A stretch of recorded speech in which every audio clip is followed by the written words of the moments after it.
Good morning, students. How are you? Fine. Okay, I hope all of you must be fine.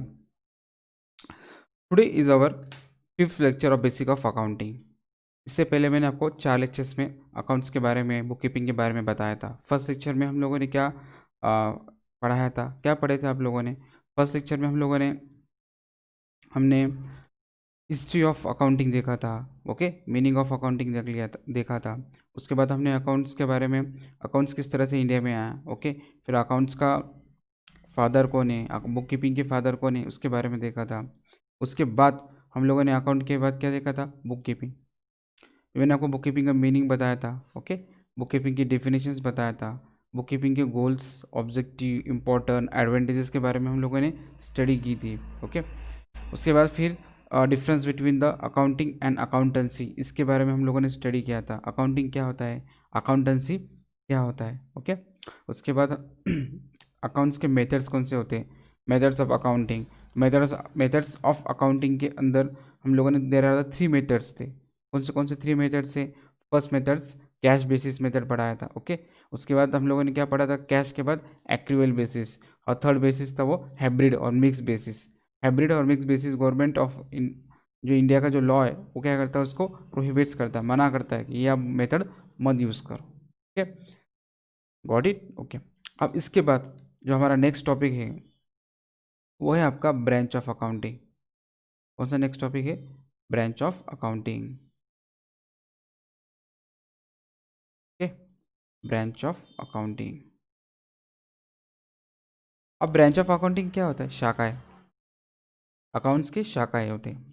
Accounts के अलग अलग शाखाएं होते हैं। सर शाखाएं मतलब क्या? शाखा, फ्रैंच, उसको ब्रांच बोलते हैं ना हम लोग, branch of accounting. Sir branch of accounting क्या है बताओ? ओके, फिर हम लोग पढ़ेंगे इसके बारे में। एक्चुअली चैप्टर फर्स्ट जो होता है वो आपके पूरे सिलेबस का एक समरी होता है, इसलिए इसके अंदर आपको पूरा चैप्टर्स के बारे में, जितने हम लोग 10 चैप्टर्स पढ़ने वाले, उसके थोड़ा मतलब हर चैप्टर कुछ कुछ बातें फर्स्ट चैप्टर में आई है।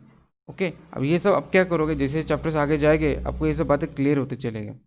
ओके, अब फर्स्ट क्या है आपका? Branch of accounting. तो ब्रांच ऑफ अकाउंटिंग मतलब क्या होता है बताता हूँ। फर्स्ट है आपका फाइनेंशियल अकाउंटिंग। यही जो आप पढ़ने वाले हो ना 11 12 के अंदर, ये पढ़ोगे फाइनेंशियल अकाउंटिंग। फाइनेंशियल अकाउंटिंग पढ़ना मतलब क्या करना होता है, इसमें हम लोग सबसे पहले क्या करते हैं? जनरल एंट्री करते हैं। बताया था ना आपको बुक कीपिंग की डेफिनेशन में, रिकॉर्डिंग करना मतलब जर्नल एंट्री करना। उसके बाद हम लोग क्या करते हैं? उसका पोस्टिंग करते हैं, मतलब क्या करते हैं? उसको लेजर करते हैं। जर्नल से हम लोग किस में आते हैं? लेजर में। अब आपको नहीं पता जर्नल कैसे करते हैं, लेजर कैसे करते हैं, तो समझो, जैसे चैप्टर आएगा मैं फिर लिंक कराऊंगा ये। ओके, उसके बाद ट्रायल बैलेंस। हम लोग क्या होता है? ट्रायल बैलेंस बनाते हैं। मैंने कहा था ना ट्रायल बैलेंस के अंदर एक समरी होती है डेबिट की और क्रेडिट की। सो ट्रायल बैलेंस बनाने के बाद हम लोग बनाते हैं फाइनेंशियल स्टेटमेंट। एक बात हमेशा याद रखो, फाइनेंशियल स्टेटमेंट का मतलब होता है प्रॉफिट एंड लॉस अकाउंट बनाना और बैलेंस शीट बनाना। क्या होता है? प्रॉफिट एंड लॉस अकाउंट बनाना और बैलेंस शीट बनाना। ये हो गया आपका फाइनेंशियल स्टेटमेंट। फाइनेंशियल स्टेटमेंट इन्हीं कहते हैं, किसे कहते हैं? प्रॉफिट और लॉस अकाउंट बनाने को और बैलेंस शीट बनाने को। सर प्रॉफिट और लॉस अकाउंट हम लोग क्यों बनाते हैं? प्रॉफिट और लॉस अकाउंट हम लोग इसलिए बनाते हैं ताकि हमें कितना प्रॉफिट हुआ है वो समझ में आए, या कितना लॉस हुआ है वो समझ में आए। ठीक है सर, ये समझ में आए। प्रॉफिट और लॉस हम अकाउंट हम इसलिए बनाते हैं कि हमें प्रॉफिट समझ में आना चाहिए और लॉस हुआ तो लॉस समझ में आना चाहिए। बट सर फाइनेंशियल स्टेटमेंट में बैलेंस शीट क्या होता है वो तो हमें पता ही नहीं, फर्स्ट टाइम सुना। याद रखो, बैलेंस शीट के अंदर 2 पार्ट्स होते हैं, एक राइट हैंड साइड और एक left hand side. Right hand sides के अंदर एसेट्स होते हैं और लेफ्ट हैंड साइड्स के अंदर लायबिलिटी होती है। ओके, कंपनी के जितने भी एसेट्स हैं हम लोग क्या लिखेंगे? एक तरफ लिख लेंगे, और एक लायबिलिटी कितनी वो एक तरफ लिख लेंगे। लायबिलिटी मतलब क्या? किसको कितना पे करना है, वो हो गया आपका लायबिलिटी। और एसेट्स मतलब क्या? आपके पास कितना माल है या किससे कितना लेना है डेटर के फॉर्म में, वो आपको कहाँ समझ में आता है? एसेट साइड में। जब आप बैलेंस शीट बनाते हो तो आपको समझ में आता है कंपनी की प्रॉपर्टी कितनी है, कंपनी का एसेट कितना है, और कंपनी को लोगों को देना कितना है, पीपल्स को, जो आपके लायबिलिटी है, जिससे आपने लायबिलिटी लिया होगा। ओके, आपके जो लेंडर्स है, ओके, उनको पैसा कितना देना है, ये आपको लायबिलिटी साइड में समझ में आता है। मतलब प्रॉफिट और लॉस अकाउंट आपको क्या बताता है, आपका कितना प्रॉफिट है और आपका कितना लॉस है। और बैलेंस शीट आपको क्या बताता है, आपको आपको पीपल्स को, जो आपके डेटर्स है, जो आपकी पार्टी है, जो आपके लेंडर्स है मतलब उधारी वाले, किसको कितना उधारी देना है, किससे कितनी लायबिलिटी है वो बताता है। और एसेट साइड में क्या बताता है, किससे कितना पैसा लेना है, या किस या कंपनी की कितनी प्रॉपर्टी है। ये कौन बताता है आपको, एसेट साइड बताती है। मतलब एसेट्स मतलब बैलेंस शीट आपको क्या बताता है, कंपनी की एसेट कितनी है और कंपनी की लायबिलिटी कितनी है। और प्रॉफिट और लॉस अकाउंट आपको क्या बताता है, कंपनी ने कितना प्रॉफिट कमाया या कितना लॉस हुआ। ओके, तो ये सब करने के लिए हम लोग क्या करते हैं, फाइनेंशियल अकाउंटिंग करते हैं। फाइनेंशियल अकाउंटिंग की हेल्प से आप लोगों को प्रॉफिट एंड लॉस अकाउंट बनाना आसान हो जाता है और बैलेंस शीट भी बनाना आसान हो जाता है। तो बैलेंस शीट और प्रॉफिट लॉस अकाउंट ऐसे तो नहीं बनते, पहले आपको क्या करना पड़ता है, उसके लिए जनरल एंट्रीज करना पड़ता है। सर जनरल एंट्री कैसे करोगे, पहले आप लोग क्या करते हैं, सोर्स डॉक्यूमेंट लाते हैं। सोर्स डॉक्यूमेंट के बेस के ऊपर आप जर्नल एंट्री बनाते हो। जर्नल एंट्री से अकाउंट वाइज हर पार्टी के अलग अलग अकाउंट हम लोग अलग से बनाते हैं। वो किस में बनाते हैं, लेजर में बनाते हैं। ओके, फिर लेजर का डेबिट बैलेंस या क्रेडिट बैलेंस कहा जाता है वो ट्रायल बैलेंस में, ट्रायल बैलेंस के डेबिट साइड या क्रेडिट साइड में। ट्रायल बैलेंस के मदद से ही फाइनेंशियल स्टेटमेंट बनते हैं। फाइनेंशियल स्टेटमेंट बनाना मतलब क्या बनाना, प्रॉफिट और लॉस अकाउंट बनाना और बैलेंस शीट बनाना। तो अभी आपके चैप्टर है, जर्नल इंटेक चैप्टर है, लेजर चैप्टर है, ट्रायल बैलेंस चैप्टर है, फाइनेंशियल स्टेटमेंट भी एक चैप्टर है। उसमें आपको प्रॉफिट लॉस अकाउंट और बैलेंस शीट कैसे बनाना है वो आपको फाइनेंशियल स्टेटमेंट में समझ में आ जाएगी। ओके, तो सर ये फाइनेंशियल अकाउंटिंग हम लोग को किस चीज़ के बारे में बताता है, वो आपको ये बताता है कि आपकी फाइनेंशियल पोजीशन क्या है। फाइनेंशियल पोजीशन मतलब क्या, आप पैसों से स्ट्रांग हो या लूज हो। अगर आपको अच्छा प्रॉफिट हुआ है मतलब आपकी फाइनेंशियल पोजीशन एकदम बेटर है। बैलेंस शीट में आपको समझ में आता है, आपके अगर बैलेंस शीट के अंदर एसेट जो है ना, जिस जो आपकी प्रॉपर्टी है वो सब आपकी 15 करोड़ की, कितनी है, 15 करोड़ की। अब आपको लोगों को कितना देना है, 16 करोड़। तो आपकी फाइनेंशियल पोजीशन कैसी खराब है ना। फाइनेंशियल पोजीशन मतलब क्या, आप कौन से स्थान पे हो, कौन से रैंक में हो। ओके सर, रैंक मतलब थोड़ी ना कंपनी रैंक बनाते हैं, नहीं, रैंक मतलब वो रैंक वाला नहीं। आपको फाइनेंशियल पोजीशन ये बताता है कि आपका बिजनेस ठीक है या नहीं है, आपकी प्रॉपर्टी ज़्यादा है या आपके कर्जे ज़्यादा है, लोगों को देना है या लोगों से लेना है। ये इसको हम क्या बोलते हैं, फाइनेंशियल पोजीशन। अगर आपका कर्ज कम है और आपके आपके पास पैसे अच्छे हैं, ओके, एसेट ज़्यादा है आपकी और लायबिलिटी कम है, तो आपकी फाइनेंशियल पोजीशन बेटर है। और प्रॉफिट एंड लॉस अकाउंट से हमें क्या समझ में आता है कि एक पर्टिकुलर ईयर में, मतलब 2020 चल रहा है, 2019 में, ओके, पूरे साल भर में मैंने कितना प्रॉफिट कमाया, वो कौन बताएगा आपको, प्रॉफिट एंड लॉस अकाउंट।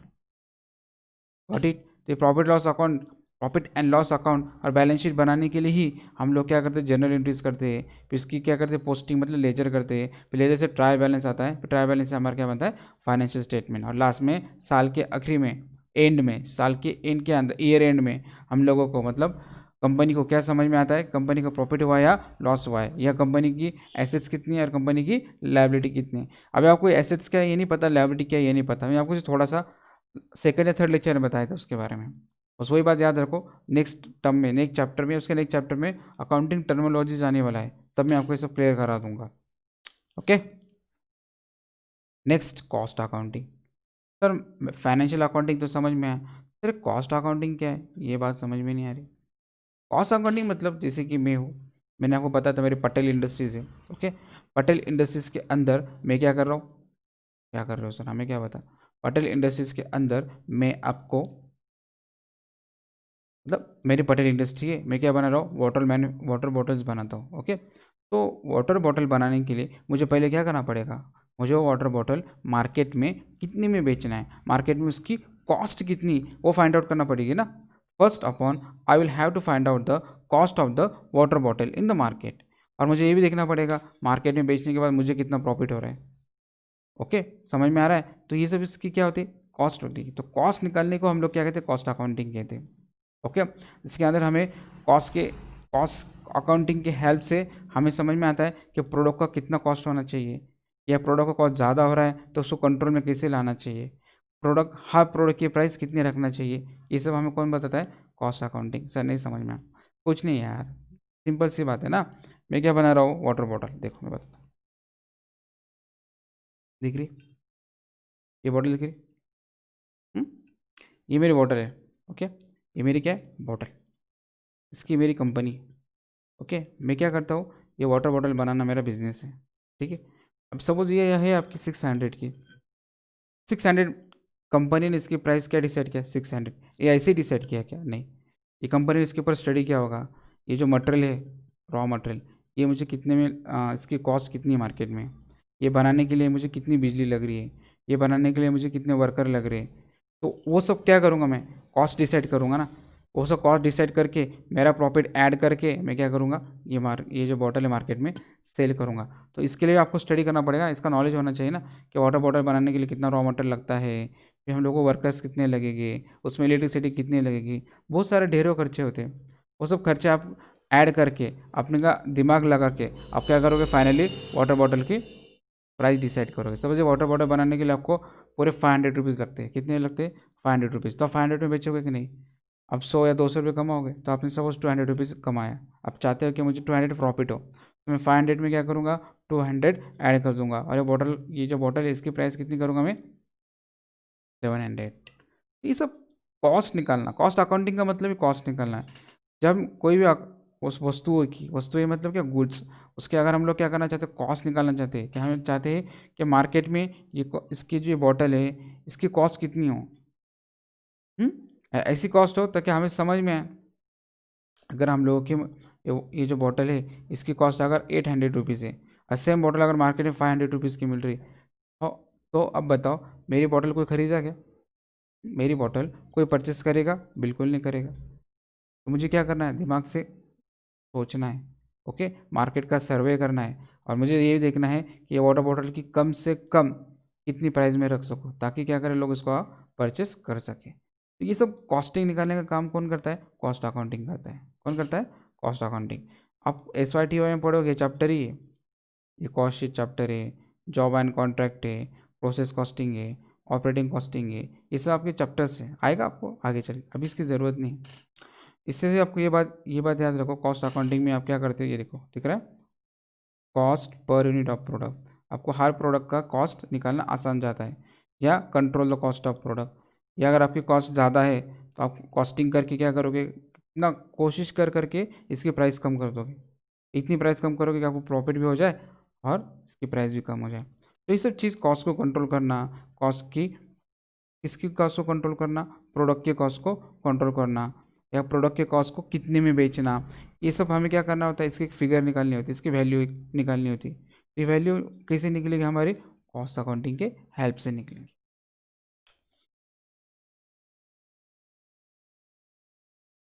आई बात समझ में, ओके। अब फर्स्ट टाइम मैंने क्या बताया, पहला अकाउंट की ब्रांच क्या है, फाइनेंशियल अकाउंटिंग, दूसरा क्या है, कॉस्ट अकाउंटिंग, कॉस्ट अकाउंटिंग मतलब प्रोडक्ट का कॉस्ट फाइंड आउट करना, और तीसरा जो है ना वो मैनेजमेंट अकाउंटिंग। अब आपको ये जो है ना मैंने लिखा है, रेशियो एनालिसिस क्या है, ब्रेक इवन पॉइंट क्या है, स्टैंडर्ड कॉस्टिंग है, ये आपको है ही नहीं अभी, वो आपको अगर आप CA कर रहे हो तो आपका APCC में आएगा, अगर BCom कर रहे हो तो शायद फिर कॉस्टिंग कॉस्टिंग के अंदर, या एफ ए मतलब फाइनेंशियल मैनेजमेंट में आएगा, MBA में होगा, MCom में होगा, वो आगे चल के आएगा। सिर्फ आपको ये याद रखो कि मैनेजमेंट अकाउंटिंग क्या होता है, पता है क्या, ध्यान से सुनो। मेरी कंपनी के अंदर मुझे क्या करना है, मेरी कंपनी पटेल इंडस्ट्री, मैं क्या बनाता हूँ, वाटर बॉटल बनाता हूँ। ये जो वाटर बॉटल बनाने के लिए मुझे पैसों की ज़रूरत है, तो मैं पैसे कहाँ से लाऊंगा, ओके, कहाँ से पैसे रेस करूँगा, तो ये काम डिसाइड करने का काम कौन करता है, मैनेजमेंट अकाउंटिंग। ये आपको मैं थोड़ी सा और पढ़ाऊँगा, डीप में पढ़ाऊँगा। बस आपको इतना याद रखना था, अकाउंटिंग की 3 ही पार्ट होते हैं, ब्रांच होते हैं, एक फाइनेंशियल अकाउंटिंग, एक कॉस्ट अकाउंटिंग, और एक management accounting. Got it till here, okay next. अब मैं आपको थोड़ा थोड़ा ये जो 4 बातें लिखवाया था ना पीछे चार्ट, वो आपको थोड़ा सा अच्छे से एक्सप्लेन कराता हूँ, ध्यान से। तो पहला है आपका फाइनेंशियल अकाउंटिंग। फाइनेंशियल अकाउंटिंग क्या होता है आपका, to know the financial position. हमें क्या समझ में आती है, फाइनेंशियल पोजीशन। फाइनेंशियल पोजीशन मतलब क्या, कंपनी का प्रॉफिट हुआ या लॉस हुआ है, या कंपनी की एसेट्स कितना और लायबिलिटी कितना। तो एक्चुअली एक बात याद रखो, फाइनेंशियल पोजीशन ही आपको बैलेंस शीट से समझ में आती है। बैलेंस शीट में अगर आपका एसेट ज़्यादा है और लायबिलिटी कम है, तो इसका मतलब आप ठीक ठाक कंडीशन में हो। समझ में आ रहा है, या फिर मैंने मेरे जो लायबिलिटी मुझे लोगों को देना है, कंसिडर कर लो 10 करोड़ देना है, कितना देना है, 10 करोड़ मेरी लायबिलिटी, और मेरी एसेट कितनी 5 करोड़ है। तो अब बताओ, ये जो मैंने लिखा है ना, to know the financial position, तो हमारी फाइनेंशियल पोजीशन अच्छी कंडीशन में है क्या, नहीं। तो बैलेंस शीट से हमें क्या समझ में आता है, हमारी फाइनेंशियल पोजीशन कैसी है, मतलब हम लोग को कर्ज ज़्यादा देना है या कर्ज पे करना है ज़्यादा या किसी से लेना है ज़्यादा। लेना वाला किसी से अगर आपको ज़्यादा लेना है तो मतलब आपकी फाइनेंशियल पोजीशन अच्छी है, क्योंकि आपके पास पैसे आने वाले हैं। और कर्ज देना है तो आपको किसी को पैसा देना पड़ेगा और आपके पास पैसे है भी नहीं, तो उसका मतलब आपकी फाइनेंशियल पोजीशन कैसी, वीक है। समझ में आ रहा है? ये हो गया। ये कौन काय के बारे में बता रहा हूँ, फाइनेंशियल अकाउंटिंग के बारे में बता रहा हूँ। और फाइनेंशियल अकाउंटिंग से हमें एक तो एक बात तो समझ में है, हमारे एसेट्स कितनी है, हमारी लायबिलिटी कितनी है, और फाइनेंस उसके बाद टू नो द प्रॉफिट। दिख रहा है? Profit and loss account. कौन सा अकाउंट है? Profit and loss account. मतलब हम लोग को प्रॉफिट लॉस अकाउंट, प्रॉफिट और लॉस अकाउंट दोनों की हेल्प से हम लोग क्या निकाल सकते हैं, प्रॉफिट लॉस अकाउंट के हेल्प से हम लोग क्या कर सकते हैं, नेट प्रॉफिट या नेट लॉस निकाल सकते हैं। ओके। थर्ड देखो, use by the external and internal user. Sir internal users तो आपने उस दिन बताया था, ओनर। ये जो फाइनेंशियल स्टेटमेंट है, फाइनेंशियल अकाउंटिंग कौन करता है, मतलब कौन करवाता है, ओनर करवाता है। क्यों? क्योंकि उसको साल के आखिरी में, ईयर एंड में ये बात जानना होती है कि उसके बिजनेस से प्रॉफिट कमाया या लॉस कमाया। इस इसको किस, जो बंदा मतलब मैं, मेरे पटेल इंडस्ट्री, मुझे किससे कितना लेना है मतलब एसेट से, और किसको कितना देना है और लायबिलिटी, ये भी मुझे क्या होता है समझ में आ जाता है। उसलिए हम लोग क्या बनाते, बैलेंस शीट भी प्रिपेयर करते। ओके, समझ में आया? और लास्ट देखो, इंटरनल और एक्सटर्नल यूज़र। इंटरनल यूज़र मतलब कौन, आपके अंदर का, मतलब कंपनी के अंदर कौन होते हैं internal internal user? Owner. Owner मतलब कौन हो गया आपका? प्रोपराइटर। ओके। अगर पार्टनरशिप फर्म होगी तो पार्टनर्स। अब एक्सटर्नल यूज़र क्यों जानना चाहेंगे? सर मैं तो इंटरनल यूज़र हूँ, ओके ठीक है, मैं जानना चाहता हूँ मेरा कितना प्रॉफिट है, मेरा कितना लॉस हुआ है, मेरी बैलेंस शीट में क्या लिखा है, ये तो मैं जानना चाहूँगा। लेकिन एक्सटर्नल मतलब बाहर के लोग क्यों जानना चाहेंगे कि आपकी कंपनी को कितना प्रॉफिट हुआ है, आपकी कितनी एसेट्स है, आपकी कितनी लायबिलिटी है। तो बाहर के, सपोज मैं हूँ पटेल इंडस्ट्री, मैं बैंक के पास गया और बैंक को कहा मुझे लोन दो। बैंक को आपने क्या कहा, मुझे लोन दो। तो बैंक आपको ऐसे लोन दे देगी? तो पहले बैंक क्या करेगी आपसे, आपको क्या कहेगी, बैंक बैंक आपको ये कहेंगे, सर पहले आप क्या लाओ, प्रॉफिट एंड लॉस अकाउंट का स्टेटमेंट लाओ और बैलेंस शीट लाओ, बना के लाओ सीए की तरफ से और मुझे दिखाओ। तो कंपनी क्या देखेगी, जो बंदा क्या करेगा, कम प्रॉफिट एंड लॉस अकाउंट बना के कंपनी में देगा, मतलब उसको हम बोलते हैं आईटी रिटर्न। आईटी रिटर्न जो भरेगा उसमें प्रॉफिट लॉस अकाउंट रहता ही है। तो वो जो बैंक है वो चेक करेगी ना, ये अगर 10 करोड़ लोन अगर मांग रहा है तो इसकी सालाना इनकम कितनी है। अगर उसकी सालाना इनकम मतलब ईयरली इनकम उसकी अगर कभी 60 करोड़ से, कितनी है, 60 करोड़, तो 10 करोड़ तो आराम से पे कर देगा। ओके। तो बैंक क्यों देखना चाहती है कि अगर बैंक को, अगर किसी बंदे को क्या करना, लोन देना है, तो बैंक पहले क्या देखेगी, फाइनेंशियल स्टेटमेंट ही चेक करेगी।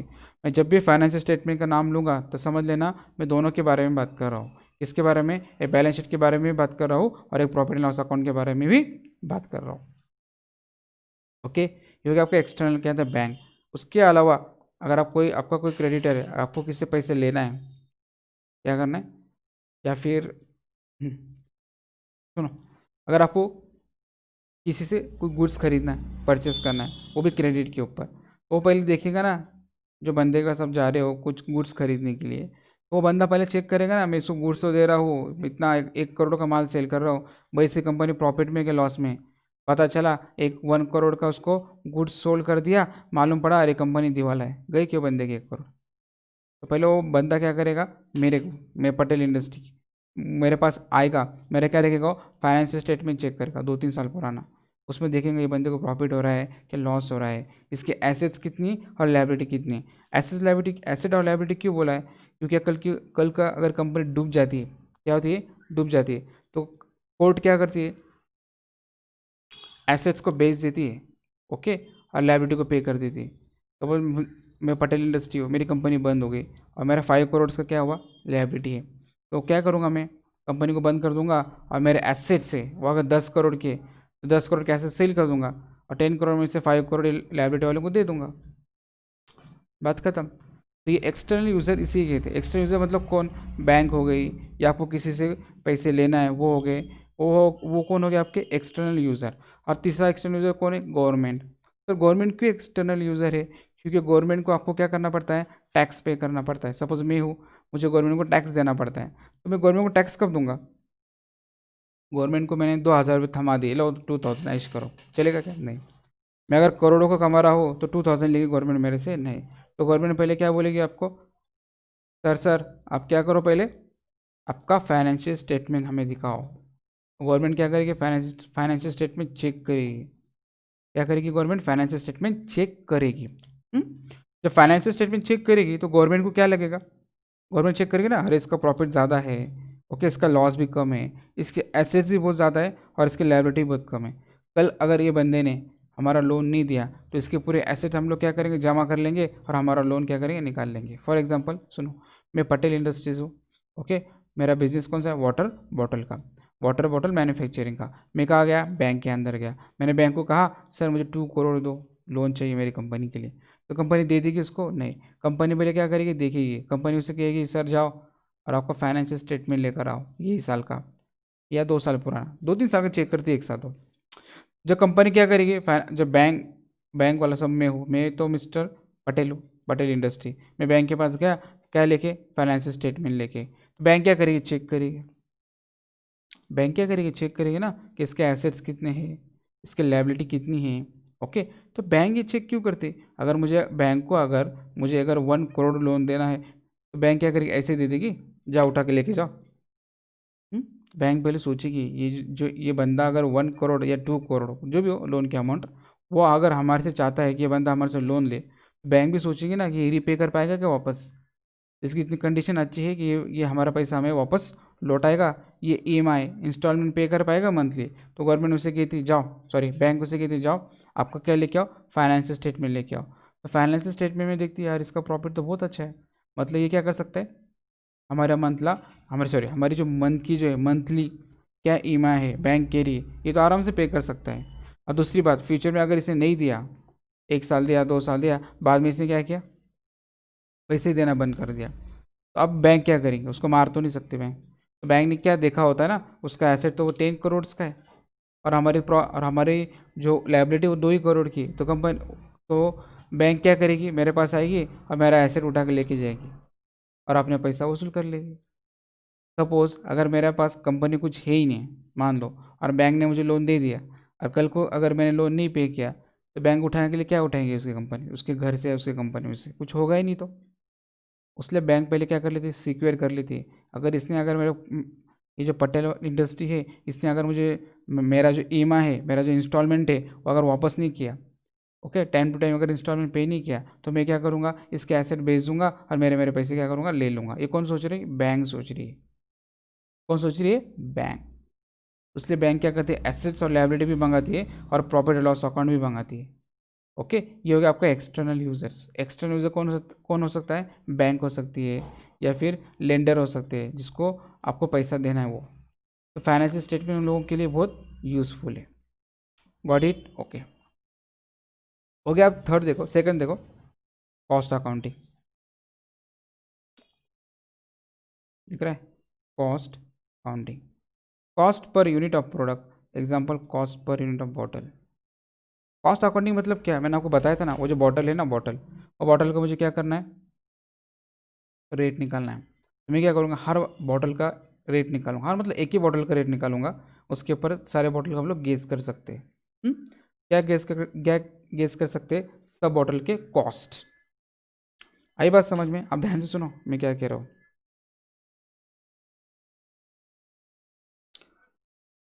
By using cost techniques to reduce the cost of product so that to earn the profit and to maintain the cost of the product low। अब क्या बताया सर, कॉस्ट अकाउंटिंग की technique use करके हम लोग क्या कर सकते हैं, कम से कम क्या कर सकते हैं, कम से कम हम लोग क्या करेंगे, वो बॉटल की प्राइस कम करने की कोशिश करेंगे। हम देखेंगे क्या, क्यों ऐसा करेंगे सर, भाई करना तो पड़ेगा ना, अगर आप ऐसा नहीं करोगे तो मार्केट के अंदर क्या चल रहा है, ओके। अब क्या हो रहा है हमारा कॉस्ट अकाउंटिंग, ध्यान से सुनो। फाइनेंशियल अकाउंटिंग आई समझ में आपको, क्या होता है, एक एक्सटर्नल यूज़र होता है और एक इंटरनल यूजर्स होता है, ओके। एक्सटर्नल यूजर्स आपको बता दिया मैंने कौन कौन है।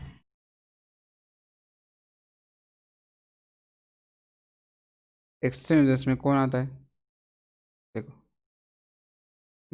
बैंक आती है, ओके। तो बैंक कैसे आएगी? वो तो आपको बता दिया, मैं अगर पटेल इंडस्ट्री हो, मैं बैंक के पास गया लोन लेने के लिए, तो बैंक क्या करेगी, मेरा फाइनेंशियल स्टेटमेंट चेक करेगी, वो देखेगी कि मेरा प्रॉफिट हो रहा है या मेरा क्या हो रहा है, लॉस हो रहा है। अगर मेरा प्रॉफिट है, अच्छा है, तो बैंक लोन देगी। और कल फ्यूचर में अगर मैं ऐसा कर रहा हूँ, क्यों ऐसा सोचेंगे? अगर मेरा प्रॉफिट अच्छा है तो मैं क्या करूँगा, ई एम आई मतलब इंस्टॉलमेंट प्रॉपरली पे कर सकता हूँ मंथली। या फ्यूचर में मैं अगर कभी ऐसा करता हूँ, क्या मैंने क्या किया, बैंक से सपोज 2 करोड़ का लोन ले लिया, और बैंक को मैंने क्या किया, बाद में स्टार्ट में मैंने क्या किया, 2 या 3 साल 2 इयर्स मैंने क्या किया, ई पे कर दिया। ओके, 1 करोड़ तक, 1 करोड़ मेरा पेंडिंग है अभी तक। 2 इयर्स के बाद मैंने ई पे ही नहीं किया। ओके, जब ई पे नहीं करूँगा तो बैंक क्या करेगी, मारेगी थोड़ी मुझे। तो बैंक के पास ऑप्शन क्या रहेगा, एक ही ऑप्शन रहेगा, वो क्या करेगी, आपके पास आएगी और आपके एसेट्स उठा के लेके जाएंगी। तो अगर एसेट्स कम रहे तो वही तो बात है। तो लोन देने से पहले बैंक क्या करेगी, आपका बैलेंस शीट भी चेक करेगी। वो देखेगी भाई बैलेंस शीट्स के अंदर एसेट्स कितने इसके, 10 करोड़ के, कितने एसेट्स है, 10 करोड़ के, और हम इसको कितना लोन दे रहे, 2 करोड़। कल के कल अगर फ्यूचर में ये अगर पटेल क्या करता है, हमारा लोन नहीं देता है, ओके, मतलब पटेल इंडस्ट्री है, अगर अगर लोन रीपे नहीं कर रही है, तो हम लोग क्या करेंगे, ये 10 करोड़ में से हमारे 2 करोड़ 3 करोड़ जो भी इंटरेस्ट ऐड करके जो भी अमाउंट आएंगे वो हम लोग क्या करेंगे, ले लेंगे। तो बैंक क्या सोच रही है, ये पटेल इंडस्ट्रीज़ को हमें लोन देने के लिए कोई प्रॉब्लम नहीं है, क्योंकि इसका प्रॉफिट लॉस अकाउंट भी अच्छा है। प्रॉफिट लॉस अकाउंट के अंदर इसका प्रॉफिट ठीक ठाक है, तो मंथली ई पे कर सकता है। ओके, और एसेट्स भी अच्छा है। तो कल फ्यूचर में अगर इसने मेरा लोन नहीं दिया तो इसके एसेट बेच के जो मेरी अमाउंट है वो मैं क्या करूँगा, ले लूँगा। मैं मतलब कौन, बैंक ऐसे सोच रही है। तो इसीलिए बैंक क्या करेगी, आपका फाइनेंशियल स्टेटमेंट चेक करेगी। फाइनेंशियल स्टेटमेंट मतलब balance sheet and profit and loss account. Okay, उसका लेंडर्स, लेंडर मतलब क्या, अगर कोई बंदा है जिसका साथ गए, उस मैं पटेल इंडस्ट्री में गया, भाई मुझे थोड़ा पैसा चाहिए दे, तो लेंडर ऐसे ही दे देगा आपको। जो लेंडर है, ओके, जो आपको पैसा देने वाला है वो ऐसे ही आपको दे देगा उठा के, नहीं, वो भी पहले देखेगा ये जो बंदा है इसमें इतनी कैपेसिटी है कि मेरा लोन वापस पे कर सके। तो उसको कैपेसिटी है मेरी पटेल इंडस्ट्रीज़ की, बैंक हो या लेंडर्स हो, ये ऐसे ही देख लेंगे क्या, उसके चेहरे पे से पटेल इंडस्ट्री को देखो, अगर ये बंदा तो टाप टिप दिख रहा है कोट बीट पहन के, नहीं, बैंक क्या करेंगे, उसका फाइनेंशियल स्टेटमेंट चेक करेंगी, बैंक और लेंडर्स। तो फाइनेंशियल स्टेटमेंट से हमको समझ में आ जाएगा कि ये जो बंदा है प्रॉपर है या नहीं है, इसकी पोजीशन ठीक है या नहीं है। तो ये सब फाइनेंशियल अकाउंटिंग के क्या होते हैं, हम लोग क्या करते हैं, तो ये जो है एक्सटर्नल यूज़र और इंटरनल यूज़र्स। अब तो मैंने इंटरनल यूज़र तो बता दिया कौन है, इंटरनल यूज़र कौन है आपका, ओनर। कौन है आपका, ओनर। ओनर ही चाहेगा, ओनर तो देखना ही चाहेगा ना, ओनर क्यों बिजनेस ओपन कर रहा है। मैं पटेल इंडस्ट्री हूँ, मैंने क्या किया, कंपनी ओपन की, क्यों, प्रॉफिट कमाने के लिए। तो प्रॉफिट कैसे कमाऊंगा, मैं चेक करूंगा ना, मुझे थोड़ी पता है मैं डेली क्या कर रहा हूँ, मैं सेल कर रहा हूँ, परचेस कर रहा हूँ, सेल कर रहा हूँ, परचेस कर रहा हूँ, मुझे समझ में तो आना चाहिए मेरा प्रॉफिट हुआ है कि लॉस हुआ है। ये कब समझ में आएगा मुझे, ए रेन के अंदर, जब मैं क्या बनाऊंगा, प्रॉफिट एंड लॉस अकाउंट।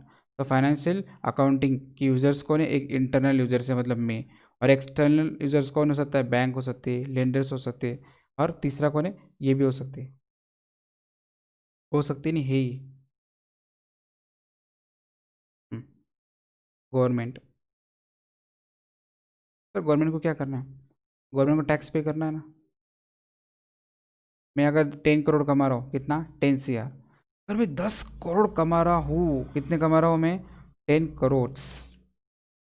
तो कैसे कमा रहा हूँ मैं, अगर बैलेंस शीट ने में अगर प्रॉफिट एंड लॉस अकाउंट नहीं बनाऊंगा तो मेरा प्रॉफिट कितना हुआ मुझे पता चलेगा क्या, नहीं। ओके, गवर्नमेंट को पता चलेगा कि नहीं। अगर गवर्नमेंट गवर्नमेंट जो है वो चाहती है कि ये पटेल इंडस्ट्री से मुझे टैक्स लेना है, तो कितना लेंगी गवर्नमेंट, गवर्नमेंट को कैसे पता चलेगा, तो ये प्रॉफिट लॉस अकाउंट से। जब मैं क्या करूँगा, प्रॉफिट और लॉस अकाउंट बनाऊंगा, तो उसके अंदर अगर मेरा प्रॉफिट हुआ है तो गवर्नमेंट को दिखेगा, अरे इसका 10 करोड़ का प्रॉफिट हुआ है, तो गवर्नमेंट क्या करेगी, वो 10 करोड़ के ऊपर टैक्स लेगी आपसे, क्या करेगी वो, टैक्स लेंगे। आपको समझ में आ रहा है मैं क्या पढ़ा रहा हूँ, यस और नो।